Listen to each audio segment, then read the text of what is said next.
All right, Alexander, let's talk about what is going on in Ukraine. And let's start things off with Keir Starmer's visit to Kiev. We have a 100-year deal, bilateral deal between the UK and Ukraine. We have in that deal statements about the UK having some sort of a military presence in Ukraine, having some sort of a naval presence in the Black Sea. The Kremlin has responded to parts of this bilateral agreement between the UK and Ukraine. And of course, you have the UK and Keir Starmer once again putting out statements urging the incoming Trump administration to keep committed to Ukraine, to keep the money flowing to Ukraine. And it's only through the escalation to Ukraine that the collective West and the United States will be able to put the Zelensky regime in a better position for some future negotiations. Inflict as much damage as you can to Russia and to Putin, and that way you can put Ukraine in a better position further down the road for possible negotiations. That's the argument that they're making to Trump. And here you have Keir Starmer, who has now emerged. He has probably passed Macron. Once upon a time it was Macron, but now Keir Starmer has emerged as the number one cheerleader for the war in Ukraine and for the Zelensky regime. What are your thoughts? Absolutely. Now, I have to say, Starmer went to Kiev. He signed off this document. It's not actually technically a treaty. It's more a sort of memorandum of agreement, but it clearly sets out what the ultimate intentions of the British are. And by the way, this whole trip, that agreement has been barely discussed here. I mean, you see almost no discussion of it in the media here in Britain. I get the sense that the political class are absolutely united behind it. And when you read the agreement and when you listen to what Starmer is saying, it's absolutely clear that what he is interested in, what the British are interested in, is not peace in Ukraine, not a settlement, a diplomatic settlement of the existing war. It is the absolute, complete, unequivocal defeat and perhaps even ultimately destruction of Russia. Because you look at this document, and what does it propose? It proposes 100 years of military technical cooperation between Britain and Ukraine. The British are supposed to build up Ukraine's military industries. They're supposed to share technology. They're supposed to provide the Ukrainians with security assistance. The British are ultimately going to establish bases in Ukraine, and that's made fairly clear as well. They're going to patrol and alongside the Ukrainians, with the Ukrainians, not just the Black Sea, but also the Sea of Azov. This is that stretch of sea that there is between Crimea and the rest of Russia, where the city of Mariupol is located. Now, the Russians, of course, control the Sea of Azov. They took control of the Sea of Azov back in 2022. So all of that must be reversed as well. Then this agreement and all of the other things that Starmer said seem to look forward to further terms that are going to be exacted upon the Russians going on beyond that. And there's also talk from Starmer again, and he went about it quite openly and publicly, about deployment of British forces to Ukraine, they were described as peacekeeping forces in Ukraine. But then we had a follow-up article after his visit from the Daily Telegraph, which clearly was briefed by Starmer's people after Starmer's visit. And in that article, it says quite straightforward, it's obviously put there by Ukrainian officials, but remember, these are Ukrainian officials who are talking directly after the meeting between Zelensky and Starmer's visit. So it's a British newspaper reporting on the results of a summit meeting between the British and Ukrainian leaders. And it talks about the fact that if the Russians renege on any ceasefire, then the Western powers should be prepared to fight the Russian army in Ukraine. They should be prepared to launch missile strikes, not just limited missile strikes, but conduct a missile and air offensive right across Russia itself, the world's biggest country. They should be prepared to impose a no-fly zone on over Ukraine, excluding the Russian Air Force from fighting, from continuing the conflict in Ukraine. So, in effect, what Starmer is proposing is something that can only become possible through the defeat of Russia.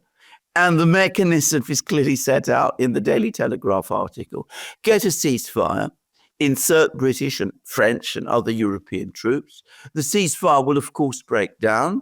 Then you have an all-out West-Russia war. The Ukrainians have said what they expect.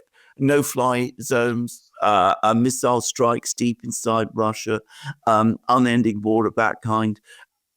Engineer Russia's capitulation and defeat. And then Ukraine becomes essentially a permanent British and Western ally, brought ultimately into NATO itself.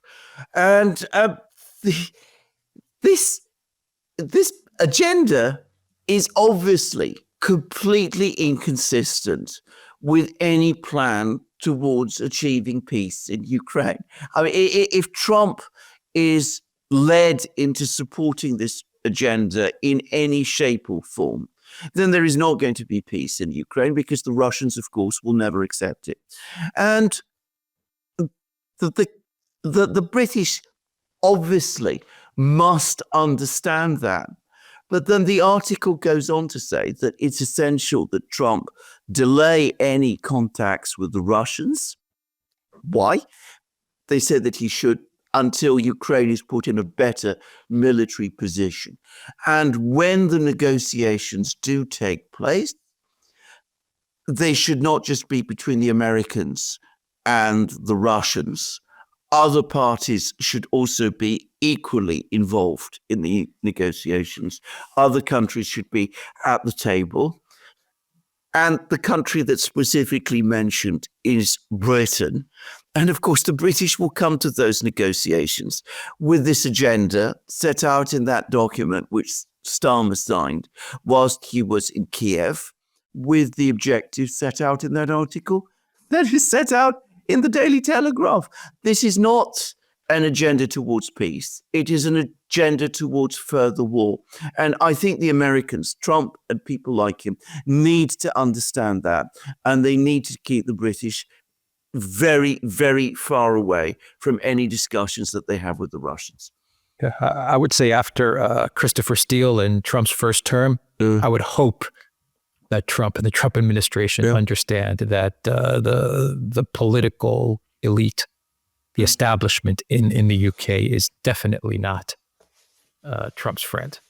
That's for sure. No.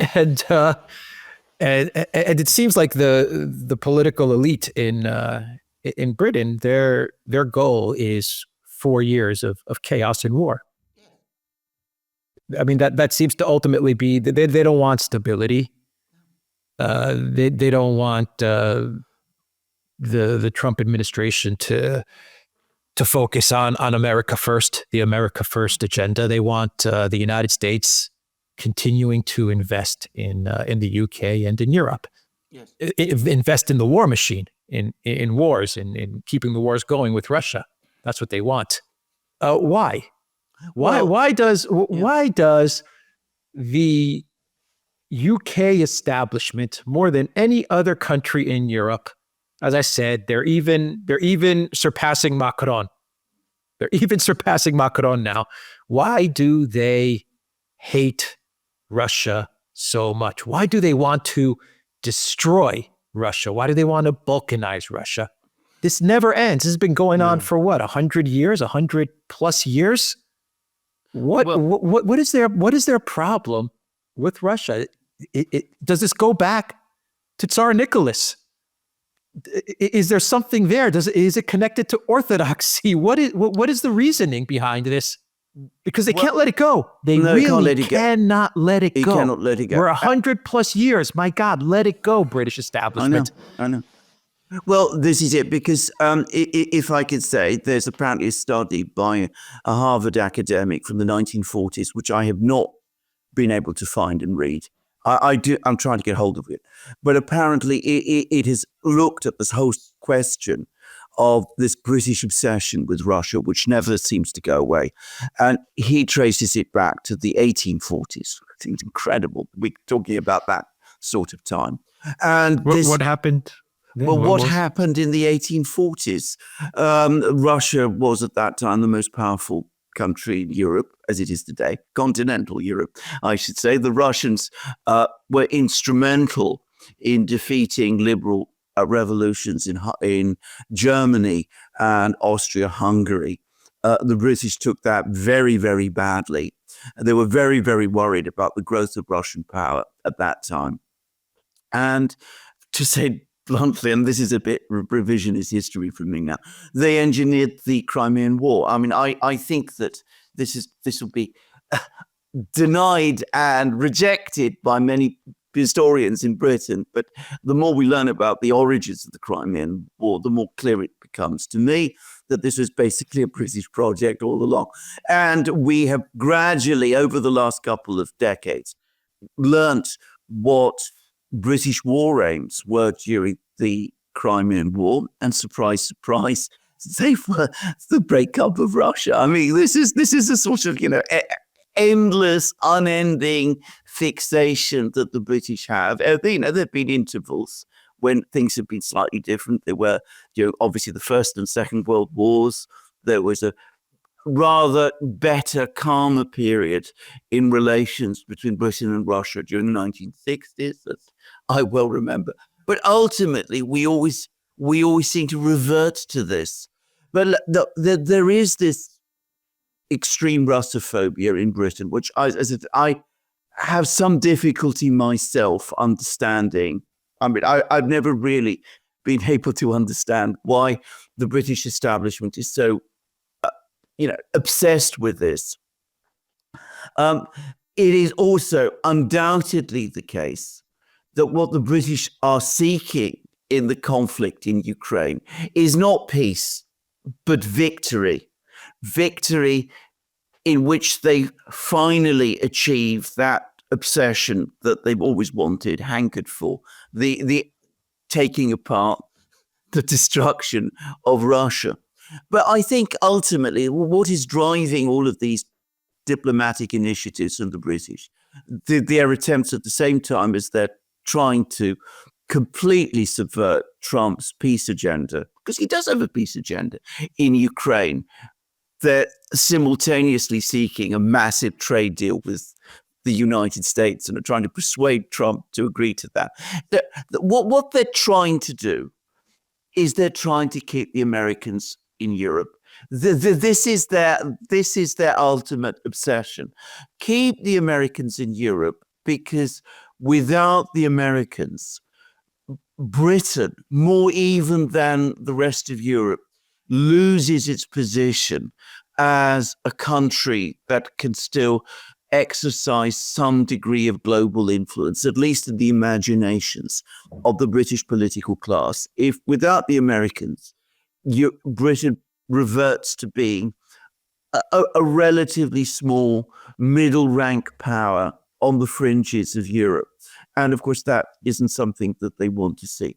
And if you can't keep the Americans in Europe indefinitely, and I think they're starting to understand that that may not be possible, then at least manipulate the Americans so that the Americans do that one thing which you hanker for most of all, which is the destruction and end of Russia, which will then leave Britain as a strong power on a fragmented European continent.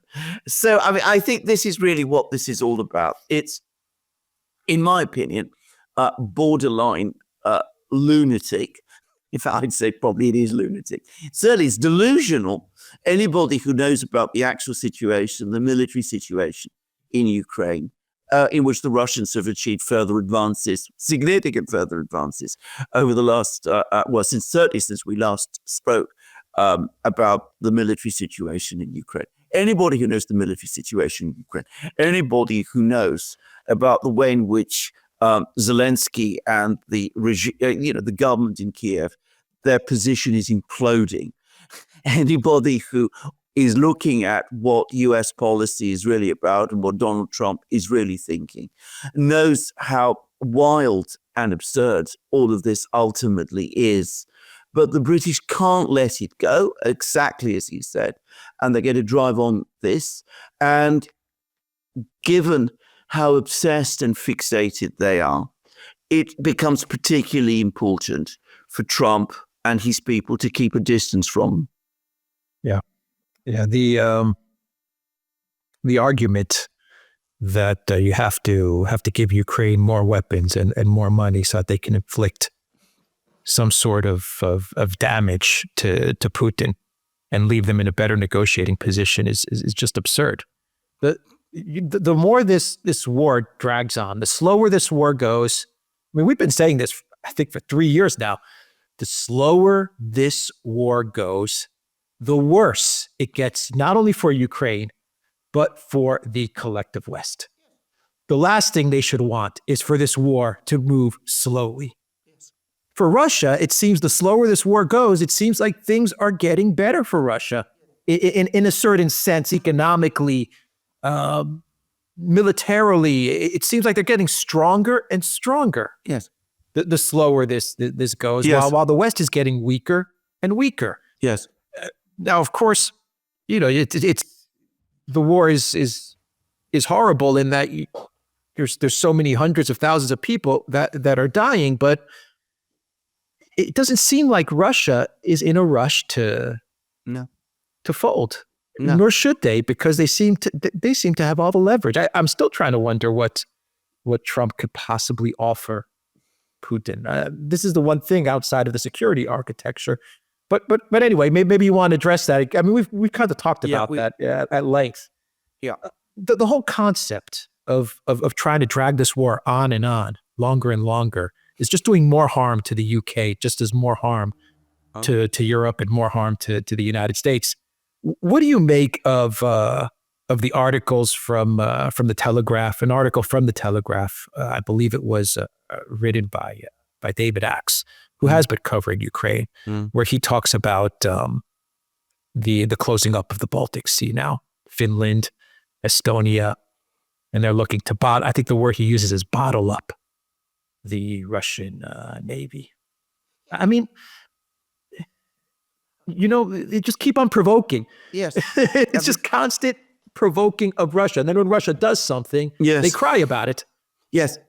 I mean, it is an absolutely insane idea. I mean, again, if you look at the Baltic Sea, which is the most powerful country by far, militarily on the Baltic Sea, which is the most powerful Baltic power, it is, of course, Russia. I mean, we talk about the Scandinavia, for example, but St. Petersburg, the entire Leningrad region, all of that. Not to mention Kaliningrad. I mean, in industrial, economic, population terms, they're far stronger. The Russian Navy is far stronger. And remember, the Russians in the Baltic don't just have their Navy to call on. They can call on their Air Force, their missile forces, their army as well, if it were to come to a war. Again, bottling up the Russians in the Baltic Sea can only be done if the Americans are continuously involved in it. And that is something that all the Baltic leaders fully understand. It's what the British understand when they come up with projects about, with the Ukrainians, about, involving, setting, tripwire forces and missile wars and no-fly zones. They know perfectly well they can't do that by themselves. They need the Americans involved. And again, this is what this is all about. Get the Americans permanently patrolling the Baltic Sea to counter the Russian Navy, why would the Americans want to do that? That is the question that Donald Trump is saying to himself and the people around him. Why does the United States need to be committed continuously to patrolling the Baltic Sea when it's the Baltic states, the Finns, the Scandinavians, the Baltic states themselves, the British ultimately, who are refusing to come to some kind of general understanding and agreement about the Baltic Sea and how to conduct navigation there? And what does Trump have to offer Putin? Over Ukraine itself, to be clear about this, very little. But over the longer term, looked at in a more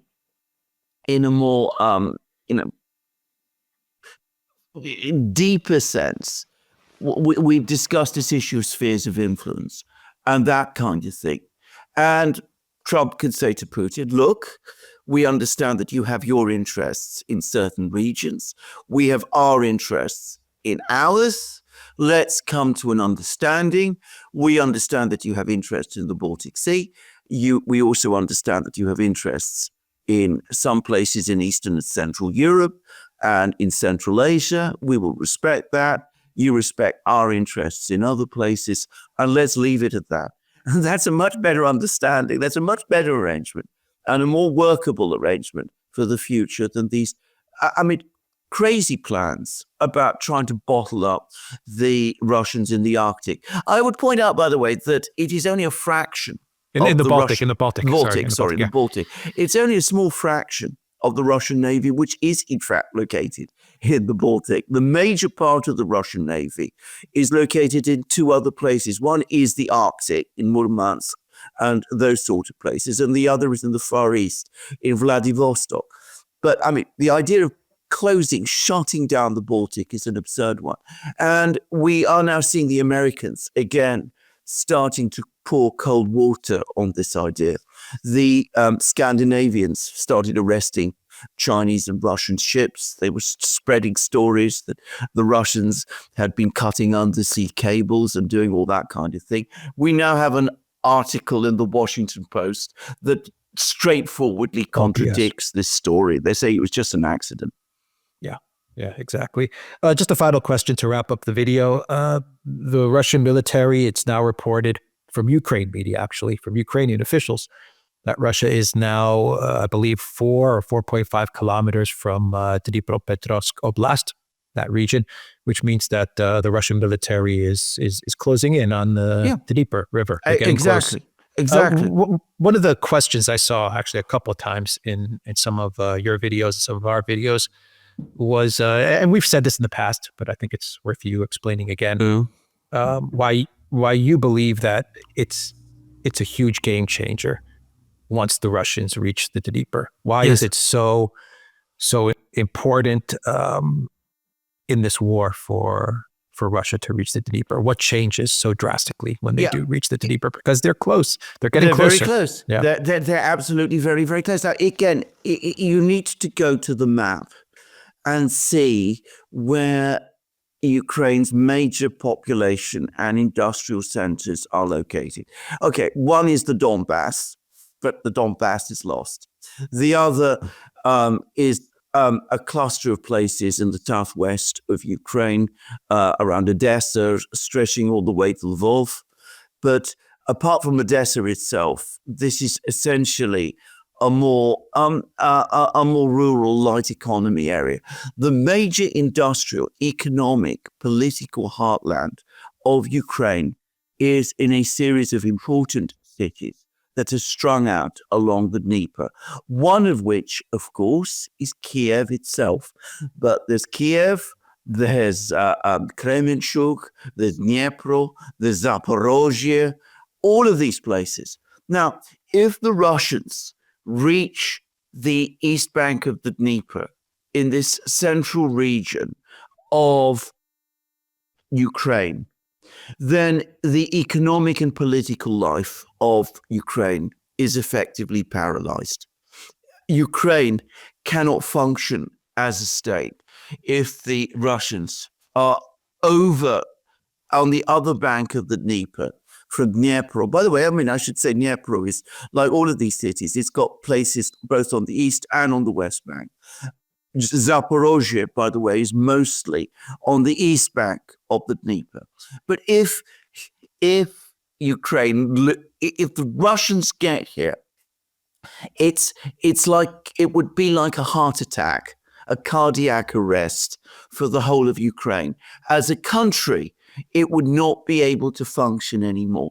Any idea of reconstructing Ukraine with the Russians on the east bank of the Dnieper is unreal, because this is exactly Ukraine's Ukraine's demographic and economic heart is located. All right. We will end the video there, the Duran.locals.com. We are on Rumble, Odyssey, BitStreet, Telegram, Rockfin, and X. Go to the Duran shop, pick up some merch like what we are wearing in this video update today. The link is in the description box down below. Take care.